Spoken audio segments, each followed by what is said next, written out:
bíblico. Mas tem algum problema você citar a Bíblia quando você está orientando? Ali naquele momento... Não convém, não convém, né? Afinal de contas, a escola é laica. Exatamente, Sim. mas não convém. Tudo tem o seu tempo, tem o seu momento, mesmo porque eles têm lá, nós temos parceiros de outras, sim, por ser laico, nós temos espíritas, nós temos pessoas católicas, nós temos evangélicos.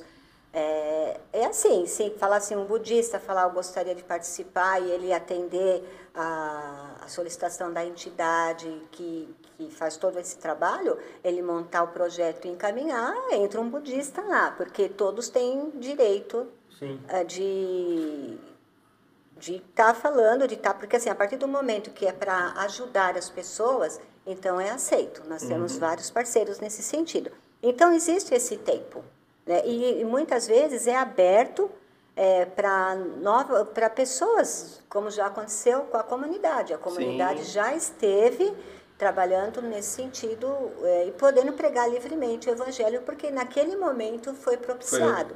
Né? Então, nós evitamos de falar de Bíblia, nós evitamos a falar quando a gente está dando nossa aula formal ali, para não criar confusão, porque às vezes se colocava louvores, porque assim, a maioria normalmente é evangélica. Opa, isso aí, guarda essa informação, hein? Eu achei que evangélico não fazia essas coisas, né? A maioria, assim, dos adolescentes que adentram a unidade, normalmente são evangélicos, mas existem os que não são. Então, já aconteceu de estar sendo colocado louvores e as pessoas que não eram reclamarem. Então, obviamente, a gente respeita. Então, a gente não fica... Mas o vice-versa acontece também.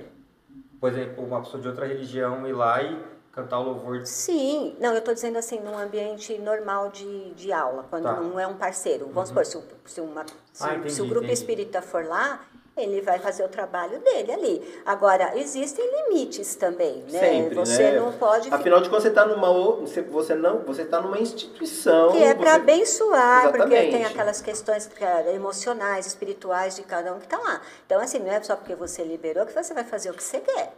Né? Por exemplo, a gente sabe que o espiritismo, eles invocam às vezes santos, assim, não é permitido esse tipo de trabalho. Você vai ali levar uma palavra de consolo. O objetivo dos parceiros espirituais, vamos dizer assim, é para levar consolo. Não para você criar... Seja quem for ele. Seja quem for. Depois você não vai ficar trazendo... Catequizar, né? Você não vai querer depois trazer problemas, porque quando você vai lá, se você faz determinadas coisas, dependendo do que você fizer, vai trazer problemas depois para quem está lá. A pessoa vai embora, mas quem fica acaba lidando com os problemas que ficam. Né? Então, nós já tivemos problemas nesse sentido. Então, tem que ter limites, é tudo para estar levando consolo e abençoar as pessoas, né? Nesse sentido. Isso na escola eu vejo... a gente só pode falar do evangelho se a escola for confessional, né? Do contrário, a gente não pode, né, falar de modo claro sobre Jesus. A sua escola é? Não é confessional. Então, a gente vai no ensino buscando, assim, né, eu sempre busco, no meu dia a dia, mostrar para as crianças as diferentes versões da história, né? Em relação a quando a gente fala de Jesus, quando a gente fala da criação, por exemplo. Com os meus alunos eu estou trabalhando os animais, vertebrados, invertebrados, carnívoros. E eu sei que em uma das apostilas eu vou falar sobre a Terra, o surgimento da Terra e tudo mais, né? E a apostila vai muito pela questão do evolucionismo, né? E ali eu estou ensinando as crianças, essa é uma abordagem.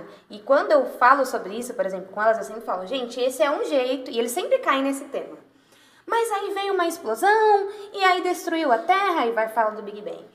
E eu falei assim, essa é uma maneira de pensar. Existem outras maneiras. Existe o criacionismo, que diz, aí eu falo que Deus fez todas as coisas. Existe o evolucionismo, que fala que as coisas foram evoluindo. Eu vou falando isso, né? Então, no dia a dia, eu tenho até uns alunos que são crentes, assim, são evangélicos. E aí eles falam umas coisas assim que você fala, gente, que vontade de, tipo, vem aqui me dar um abraço. Né? Tipo, isso mesmo, Jesus te ama, né? Mas acho que a gente pode, eu tento fazer isso de formas intencionais no meu dia a dia, né? Quando eu faço um bom trabalho, né? Eu tô pregando o evangelho. Quando eu abraço, acolho os meus alunos e ajudo eles a lidar com as emoções, né? Onde eu coloco a raiva, onde eu coloco a frustração, né? Então, assim também eu vejo que é manifestar Jesus, né? É também pregar o evangelho, né? Fala pessoal, curtiu esse corte? Não deixa de compartilhar com quem você gosta e não deixa de dar o like também no vídeo, hein? Valeu, se inscreva no canal.